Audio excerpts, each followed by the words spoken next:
Coralia Mira vous raconte les instants magiques de Coralia. Magie, astrologie, alchimie, spagyrie. Bienvenue en Arcadie. Bonjour à toutes et bonjour à tous, chers amis arcadiens et arcadiennes. C'est avec grand plaisir que je vous retrouve pour cette nouvelle chronique des instants magiques de Coralia. Je vous parlerai aujourd'hui de ce que l'on nomme les 7 rayons de la création. Toutes les civilisations y font référence, et ce, depuis l'Antiquité. La table d'émeraude attribuée à Hermès Trismégiste constitue les bases gréco-égyptiennes de notre ésotérisme. En Inde, on les retrouve aujourd'hui au travers des chakras. Mais que sont donc ces 7 fameux rayons créateurs ? L'écrivain et occultiste britannique Alice Ann Bailey a écrit de nombreux ouvrages sur le sujet au début du XXe siècle, notamment après son passage en Inde où elle rencontra de nombreux sages et maîtres hindous. Nous retrouverons ces 7 rayons dans les principes de toutes les sciences hermétiques qui sont la magie, l'alchimie, l'astrologie et bien sûr dans la nature. Voici ce qu'Alice Bailey nous dit. Il y a une seule vie qui s'exprime essentiellement au moyen de 7 qualités fondamentales ou aspects et secondairement au moyen de la diversité des myriades de formes. Ces 7 qualités radiantes sont les 7 rayons, les 7 vies, qui donnent leur vie aux formes, qui donnent au monde de la forme sa signification, ses lois et son incitation à évoluer. Le Kybalion, ouvrage écrit à la même période et qui transmet les principes de la philosophie hermétique, nous transmet les points suivants. Les principes de la vérité sont au nombre de 7. Celui qui les connaît et qui les comprend possède la clé magique qui ouvrira toutes les portes du temple avant même de les toucher. Ce qui est la vérité fondamentale, la réalité substantielle, n'a nul besoin d'une dénomination spéciale. Mais les hommes éclairés l'appellent le tout. Dans son essence, le tout est inconnaissable. Nous allons décortiquer un peu tout cela. Il existe un principe créateur que certains appellent Dieu, ou encore le Dieu ou la déesse, ou encore le principe divin, que l'homme ne pourrait ni voir ni approcher. Ce principe se manifestera dans la nature au travers de ces 7 rayons créateurs. Alors, chers amis arcadiens, ce fameux chiffre 7 vous fait-il penser à quelque chose de particulier? Allez, je vous donne une piste. Monday, Saturday, Sunday. Lundi, samedi, dimanche. Et oui, les 7 jours de la semaine, qui sont le jour de la Lune pour lundi, puis dans l'ordre, le jour de Mars, de Mercure, de Jupiter, de Vénus, de Saturne et enfin du Soleil.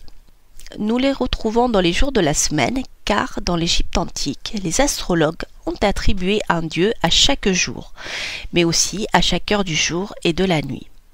Mais ce sont les astrologues grecs qui ont par la suite donné le nom des planètes, renvoyant à ces mêmes dieux.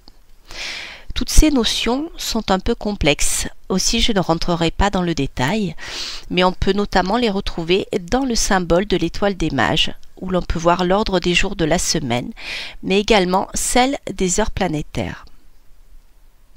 Ah, je suis sûre que les choses se mettent en place dans votre esprit. Voilà pourquoi en magie nous parlons de correspondance et pourquoi un astrologue peut interpréter une carte du ciel en traduisant par des faits concrets ce qui est écrit dans les symboles célestes. Prenons un exemple, dans un rituel de magie si vous voulez attirer l'amour.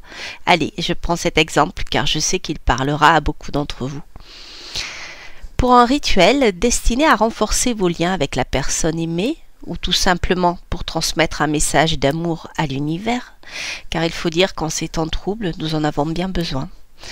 Le sorcier agira si possible en jour de Vénus, le vendredi, et en heure de Vénus, qui est pour le vendredi la première heure du lever du soleil, puis la 8e heure, ensuite la 15e, etc.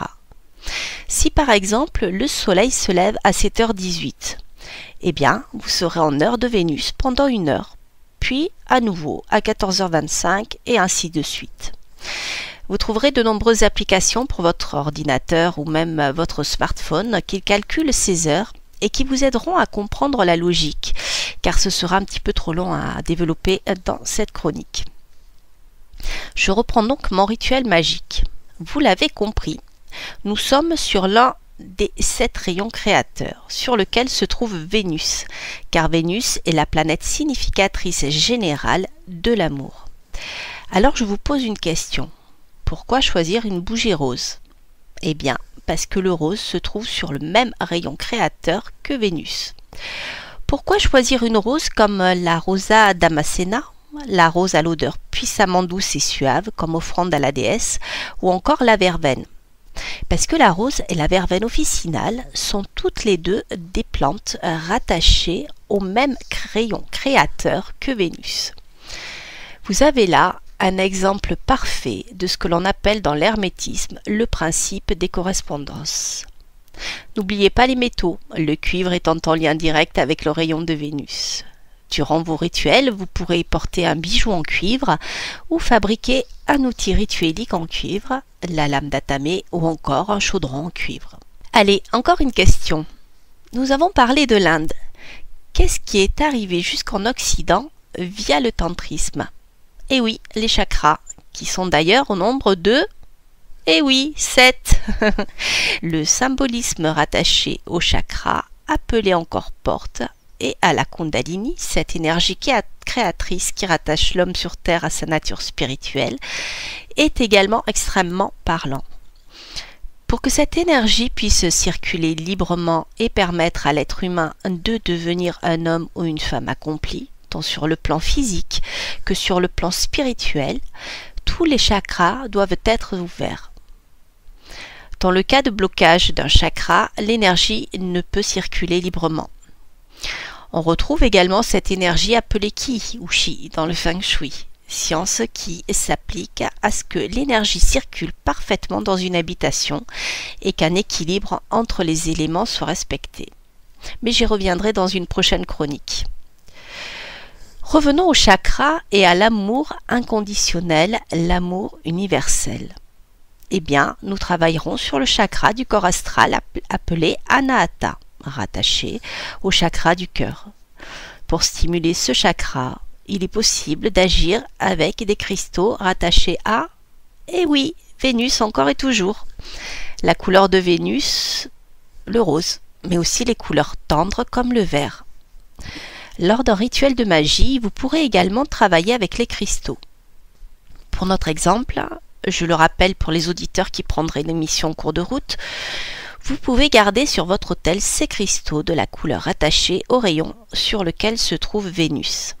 Par exemple, le quartz rose ou encore le corail. Tous les deux se trouvent sur le rayon de Vénus. Le corail apporterait la protection, la paix et la sagesse. Quoi de plus naturel dans un rituel dédié à l'amour universel? Ou encore le jade de couleur verte. Pierre liée à Vénus, elle attire l'amour et apporte la sagesse. Le jade est considéré comme une pierre sacrée en Chine. Elle a été utilisée pour sculpter des images de Bouddha et autres divinités liées à la lune et à la terre. Le jade a été utilisé également pour créer des gongs et carillons éoliens, comme nous le dit Scott Cunningham, car elle produit une sonorité bien particulière. Certaines études ont été faites sur les vibrations des mantras, mais aussi sur le son rattaché au chakra. Afin d'activer ce chakra du cœur nommé Anahata, la note Fa serait particulièrement efficace. Car dans la gamme de musique, il y a encore, eh oui, cette note de musique. D'autres sons seraient particulièrement efficaces pour simuler ce chakra, comme les sons chaleureux et ronds, comme la guitare, les violons, le violoncelle, les chants d'oiseaux. Alors que le chakra supérieur nommé Visuddha est rattaché à l'éther et au chakra de la gorge, reliant au pouvoir créateur servant de pont entre le monde physique et spirituel, serait relié à la note sol et aux noms plus aigus comme ceux de la flûte ainsi que les voix éthérées. Puisque nous parlons de Vénus, lorsque vous croisez une personne avec beaucoup de charme et d'incitation amoureuse dans les yeux, une démarche gracile et gracieuse, des rondeurs harmonieuses, peut-être même des fossettes, il y a de fortes chances pour que vous vous trouviez face à un Vénusien ou un personnage dont le physique est relié directement à Vénus. C'est ainsi qu'en astrologie, il est facile de décrire les personnages concernés par la question dans une prédiction astrologique. Pour finir, ceux qui connaissent l'univers de la Kabbale, on y retrouve également la Ménorah, le fameux chandelier à 7 branches. Alors, peut-être que parmi vous, certains ou certaines ont le chiffre 7 comme porte-bonheur. Ce sera intéressant de chercher pourquoi. N'hésitez pas à me communiquer vos découvertes sur le Facebook de Coralia Mira, ce sera avec grand plaisir. Voilà, chers amis arcadiens, j'espère que cette chronique vous aura apporté un éclairage sur cette notion abstraite et cachée, car ésotérique. Je suis sûre que vous deviendrez bientôt des magiciens, des alchimistes accomplis et des astrologues efficaces. Je vous dis à très bientôt sur Radio Arcadie pour de nouvelles aventures magiques. Coralia Mira vous raconte les instants magiques de Coralia.